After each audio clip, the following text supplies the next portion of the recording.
memory goes back to perhaps last week with a bit of luck. But the job we're now talking about 30 years ago. Forget it. We'll rely on pictures and John's memory.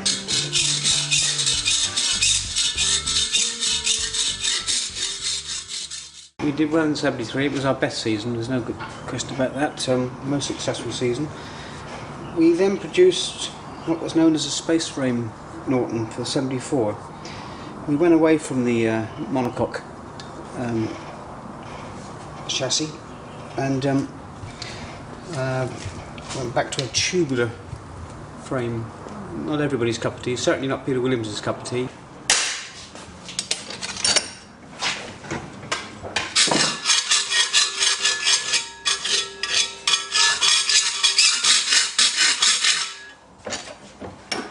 This is the rear brake anchor for the monocoque, which is, without a drawing, we've got to work it out the best way we can.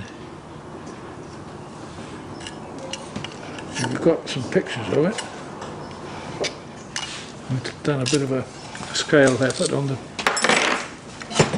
pictures, and it gives us a profile. I've worked all the profiles out from the centre of the disc to those two positions there, to the pivot, and that's what you finish up with, something like that. Only that's only a thin template. Eventually we should make it out of 1/4 or even 3/8 thick plate, and that will become the rear brake anchor.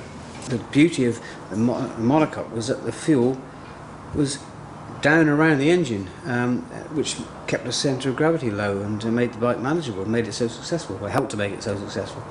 And with the '74 bike we went back to the conventional method, and we had a tank unit which blended into a seat unit, and the whole thing was sat on the top rails and held with rubbers at the front and prongs at the back. The whole structure contained petrol, and although Dave Croxford, our number 2 rider in '74, got on with it very well, he quite liked it, we liked it very much. Peter was never so happy on the '74 machine, and we didn't have a bad season. We had some good results, but tragedy struck at Alton Park at the end of the season when Peter crashed on the '74 machine, and he was injured so badly that he couldn't ever race again. And it has to be said that the team never really found its former glory after that. And of course all this time, '73, '74, we were waiting for the new Cosworth engine that we'd been promised. And the Challenge project started, and that I suppose was 1975. And then the rest I suppose is history. The fact that the engine, it was performing well, there was plenty of horsepower, but we never managed to completely alleviate the massive engine braking problem, which is now done of course with a number of different devices, and apparently even the Formula 1 people have the same sort of trouble. And it's just one of those things with very, very high performance, high revving 4-strokes rather. John Player all run out of cash for us, and we try to keep it with golf, and then it's sort of the team disbanded. I stayed on and got a load of prototype work from Yamahas.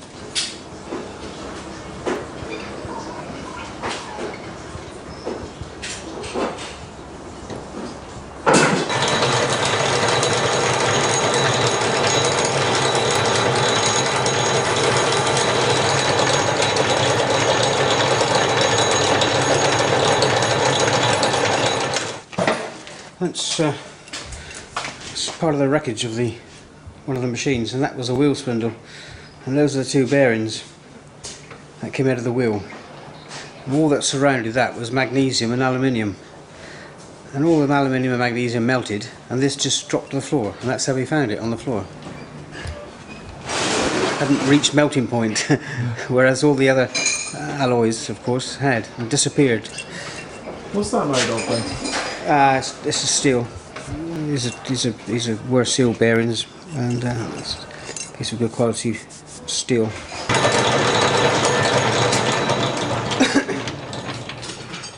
So what are you doing there? I'm making the front wheel spindle nuts for the Cosworth Norton. Ah. They differ from the earlier Nortons, the monocoques, quite substantially. You've had to make quite a lot of bits, you know, from scratch, I suppose. Oh yeah, great deal. Great deal. I say luckily we got a lot of the drawings anyway, so that helps the situation. How many parts do you think you've had to make, you know, totally from scratch? I'd have to sit down and work on it. I'd have to really sit down and work that out. Hundreds and hundreds and hundreds. Over the 5 bikes that we're building, of course. Or rebuilding. And they can be anything from, what, you know, nuts and bolts to... Everything. Nuts and bolts to chassis members, fuel tanks, transmission, bodywork. Unfortunately, not all the time is spent here at the machinery or fabricating. I mean, a lot of the time is spent in the office deciding what next and how to do it. I'm trying to remember how we did it. A lot of planning involved, and of course components that we need from outside, they need to be chased all the time. They're not available anymore, most of them anyway, or at least a lot of them. Things like hydraulics, brake systems and things like that, they're all discontinued many years ago. Short of actually casting up components like that, we've got to just chase and find what's left of the original stuff, and thankfully we've managed to get almost everything now, I think. I found the tyre for the monocoque from a very unlikely source. It came from my old endurance racing partner, Neil Tuxworth, who now runs Honda's Racing, the British superbike, and I gave him a ring one day on the off chance and mentioned that we were looking for a very rare tyre that we fitted with the use on the monocoque. He said, I've got 20 tyres, he says, of that type, but whether I've got the size, I think it's stuff he's kept back over the years because he used to race Yamahas and they use these same tyres on Yamahas. And he came back to me the next day and said, out of those 20 tyres, one is the tyre you're looking for. So we bought it off him. The front tyre for the monocoque I've always had. I've had him with me since 1970, God knows what, 72, 73. The old Dunlop triangulars. There are plenty of 19-inch around, but very few 18-inch. So we're lucky to find that. And it was only on the off chance that I mentioned to Neil that we needed this tyre, and he just happened to have it. Honda came back to racing in '76, Honda Britain, and I was chief engineer with them, based at Chiswick in London. Also, I operated from Paris and Tokyo, and our main objective in '76, '77 and '78 was to win the World Endurance Series, 24-hour racing series. Well, Honda won it each year, but Honda France won it, not Honda Britain. We came second each year. Not because of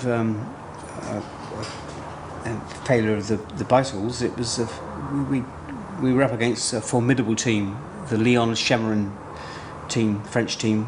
The two riders were the finest 24-hour long-distance riders in the world. They were absolutely superb. They were almost unbeatable. So that was me until 1980, when I left. I wanted to start my own business, so I left Honda, foolishly possibly. I went to Australia for holiday, came back and started the business. Yeah, we've made quite a bit of progress. It's been tough and it's been slow, but we've completed the first of the Works John Player Norton production races, as you can see here. This machine is now complete. We've tested it and it's ready for delivery. As I said before, this was the easiest of the 5 projects. One of 2 of the easiest 5 projects. The 2 production races, being based on road machines, made it a lot easier for us, because there were components that did come off the shelf, whereas with the Works Formula 750 and superbikes, it was almost all made as one-off, all the components. So this was the easiest job. We knew that when we started, and all done, dusted. Thank goodness. Now we can concentrate on the other. for? Well, we've got the dismembered Cosworth Norton engine here, and what I've basically done is to strip the full complete engine that we have to check its condition and prepare it for the first of the 2 Cosworths that we're building. Also, I've got components from the 2nd Cosworth engine, and I'm trying to determine the pieces that are missing from it so that I can obtain them, hopefully, or make them, and complete the 2nd of the 2 Cosworth engines. And so this is it. There's a crankshaft, there's a camshaft there, there's one of the balancing shafts of the camshaft, and I shall be washing this all down and preparing it ready for assembly in about 2 weeks, hopefully. My name's Chris Fry. I work at Night Engineering here on Thruxton Industrial Estate, which is just over the road, and I've done quite a lot of machining work for this project. The swinging arm was machined from a raw casting on a 4th axis unit. That was the first time I'd ever machined something like that. We do use the 4th axis unit for lots of things, but I've never done anything that's quite elaborate, really. And it was fairly testing, fairly trying, because there was only 2 to do. You couldn't afford to make a mistake, because I don't know how long it would take to get these recast, but if you make a mistake and it takes 3 weeks to be recast, then you've got to remachine it, you could lose 5-6 weeks. And I don't think that there's a spare 5 or 6 weeks to play with. These were made from round bar, which I've turned and threaded and put onto the mill and milled the hexagon. The front forks were machined on the same 4th axis unit. These hold the discs. Machine those as well. And these forks are slightly different to the previous ones because of where the spindle goes. On the other one, the spindle is more central, and the spindle's held by a nut, whereas on the other ones they're split and clamped. When you look at these pieces, you know, it even surprises me how people could make things like this on a manual machine, because it's technical enough on a CNC, but to do it on a manual where you're working with readouts and handles, it does take quite a lot of concentration. With the beauty with the CNC is once it's set, you can press the button and it'll come out right. On a manual, if you move the handle too far, then you scrap the job. It's been quite strange working on something that's as old as this. It's quite an historical sort of project. I mean, when this one was built, I was 3. So you'd never think that you would be making things for such an old project. It's a shame that the museum got burnt down, but in another sense it's been quite, I don't know, it's quite historical to be involved with something like this, and I'm pleased that I've been able to help. Norman's a bit of a legend, yeah. He's still racing it. I won't go into his age, he's sort of 23 I think, 24, but Norman is a part of Thruxton Circuit. He's got his own works bike, which he races competitively most weekends, and with the older bike, although it's I think that was a 1972, which is as old as me, he's beaten people on 2-year-old bikes, which I think for somebody of Norman's wise age is quite an achievement.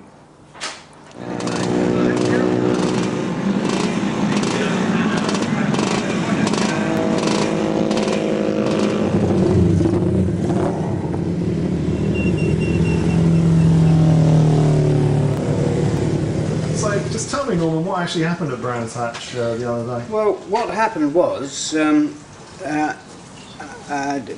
2 weeks before we rode at Mallory Park quite successfully. We had 2 wins, and I was aware that I'd turn the wick up quite high, and I can generally rev my engine to 8,000 revs per minute. It's pretty fast for a Norton twin, and I know that I was spinning it up to that sort of speed at Mallory. Well, when we got back from Mallory Park, we always, after every race meeting, take the fairing off and just check everything, and the engine looked jolly good. Everything was dry and neat, and the bike felt okay at Mallory. So off we went to Brands Hatch.